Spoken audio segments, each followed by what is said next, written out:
The Days of Lot. The LGBTQ movement seeks to achieve equal rights and protections for lesbian, gay, bisexual, transgender, and queer individuals. Many Christians believe homosexuality is a sin and oppose same-sex marriage and other LGBTQ rights due to their interpretation of the Bible. Abortion is a complex issue with moral, legal, and medical dimensions. Some Christians believe life begins at conception and therefore oppose abortion at all stages, while others support a woman's right to choose. These issues often intersect in political debates about religious freedom, personal autonomy, and the role of government in regulating morality. It's important to note that there is a wide range of views within both the LGBTQ community and Christian denominations on these issues. What would Jesus say? First, we will take a look at what Jesus says in Luke 17 and compare the cultures of the pre-flood world and Sodom. Then we will compare the stories of Sodom and Gibeah before returning to the words of Jesus. In Luke 17, Jesus talks about the time of his return. He warns his disciples about false prophets and messiahs who will claim to be the Son of Man and advises them not to follow such individuals. Jesus compares the suddenness of his return to the flash of lightning. It will be unmistakable and unexpected. Jesus draws a parallel between the days of Noah and his own coming. People were oblivious to the impending judgment until the flood came. Similar to the days of Noah, the people of Sodom and Gomorrah were consumed in their daily lives, unaware of the impending destruction. Jesus concludes by emphasizing the suddenness of his return, just as it was in the days of Noah and Lot.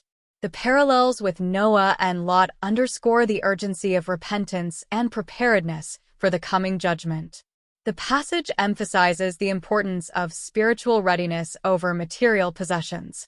Luke 17 verses 23 to 30 is a powerful and challenging passage that calls for careful interpretation. It emphasizes the importance of being spiritually prepared for Christ's return, which can happen at any moment.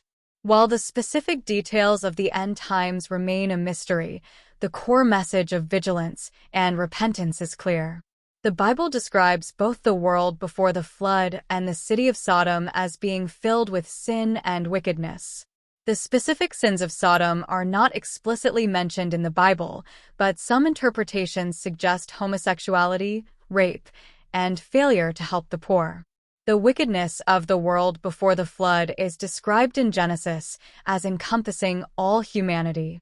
Bible passages describe moral depravity, rejection of God, lack of righteousness, and divine judgment. Here is a list of Bible verses to examine. These passages offer additional insights into the themes of moral depravity, rejection of God, lack of righteousness, and divine judgment, as seen in the context of Sodom and the world before the flood. The cultural values of Sodom and the pre-flood world were significantly different from those of the biblical authors. Sodom is described as a place of extreme wickedness and sexual immorality, suggesting a culture radically different from the biblical emphasis on morality and righteousness. Their story is presented as a cautionary tale, highlighting the consequences of extreme sin. The pre-flood world is characterized by violence and corruption, indicating a departure from the original divine order. The biblical authors reflect a more developed moral and ethical code, often emphasizing justice, compassion, and obedience to God's law. Despite their different cultural values, both Sodom and the pre-flood world faced divine judgment. Their actions, regardless of cultural norms, were deemed so morally reprehensible that God intervened. This highlights a crucial point. God's standards of morality transcend cultural boundaries. What is considered acceptable in one culture may be abhorrent to God. The Bible provides several reasons for God's judgment on Sodom and the world before the flood. Sodom was known for its extreme sexual immorality and other forms of wickedness. Genesis 19. The pre-flood world was filled with violence and corruption. Genesis 6 verse 5. Both societies seem to have forgotten or rejected God, living according to their own desires rather than his laws and standards. The moral fabric of both societies was deeply compromised, leading to a pervasive decline in human values. In the case of Noah, God saw fit to preserve humanity through him and his family due to their righteousness. The destruction of Sodom and the flood marked a new beginning, allowing for the establishment of a new order based on God's principles. It's important to note that while these reasons provide a framework for understanding God's judgment, the ultimate reasons are known only to God. The biblical accounts serve as a warning to humanity about the consequences of turning away from God. The narratives of Sodom in Genesis 19 and Gibeah in Judges 19 share striking similarities that invite comparison and interpretation. Both stories involve a breakdown of hospitality. Lot offers his daughters to protect his guests, while the Levite offers his concubine in a similar attempt. Both narratives culminate in horrific acts of sexual violence against the visitors. The entire community is implicated in the crimes, reflecting a moral breakdown within the society. While not explicitly stated in Judges 19, the subsequent tribal war can be seen as a form of divine retribution, mirroring the destruction of Sodom and Gomorrah. Sodom was a pagan city, while Gibeah was inhabited by Israelites, God's chosen people. This contrast highlights the tragic irony of Israel's moral decline. The immediate consequences are dramatically different. Sodom is destroyed by fire, while Gibeah faces a devastating civil war.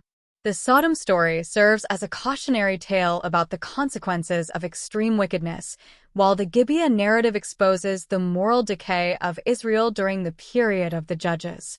These narratives serve as powerful indictments of human depravity and the consequences of moral failure. The story of Sodom highlights the absolute nature of God's judgment against such wickedness. The story of Gibeah is even more disturbing, as it reveals the extent to which God's chosen people could deviate from his standards. Both stories emphasize the importance of hospitality and the protection of the vulnerable. They also underscore the communal responsibility for maintaining moral order. The stark contrast between the two narratives highlights the tragic irony of Israel's spiritual decline. In conclusion, the stories of Sodom and Gibeah are deeply interconnected, serving as powerful indictments of human sin and the consequences of rejecting God's moral law.